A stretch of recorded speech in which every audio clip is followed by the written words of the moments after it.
The gift of cure is different from the gift of healing. Cure is simply the elimination of all traces of illnesses and disease. But God offers us His gift of healing, which is something deeper, which is something transformative.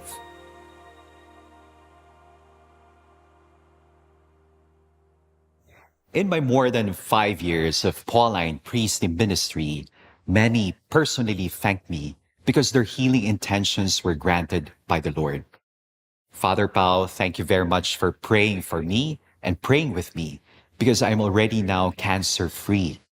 And now I can go back to work and serve my family.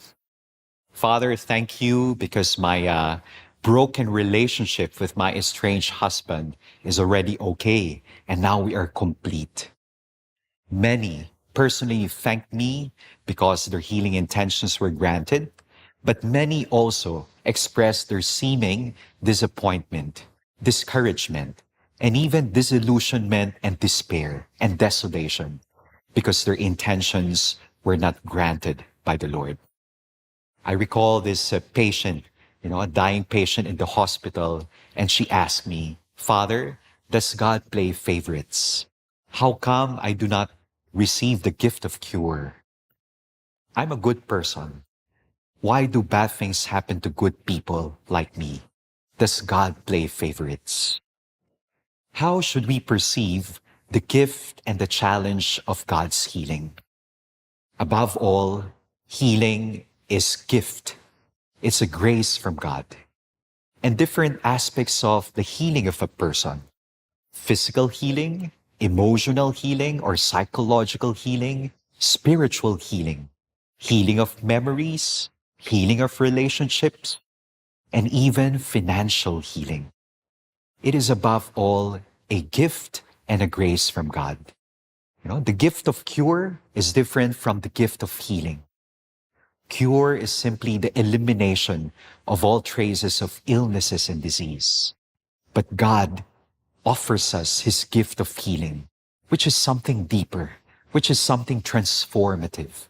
It is not just simply the healing of our body, but the healing of our mind, our soul, our spirit, the healing of our entire person. It is above all gift.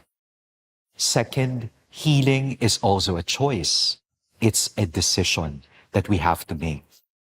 We cannot ask God to guide us in our footsteps without us willingly moving our feet. As what St. Augustine would say, God created us without our consent, but God can never save us. God can never heal us. God can never make us whole once again without our cooperation. It takes two to tango. And finally, healing is also a journey. It's a pilgrimage. It's a process. There are times that the healing miracles of our Lord Jesus Christ, they were automatic. But other miracles, they underwent a ritual, a process, a journey. Sometimes in our life, the healing process is more painful than the wound itself. That is why we have to ask the Lord, the good Lord, to grant us the grace of patience. I recall this psychological journal in psychology. It says there, wounds heal not the way we want them to be healed, but the way they need to be healed. It takes time for wounds to turn into scars. We need that grace of patience. Patience with God and patience with ourselves.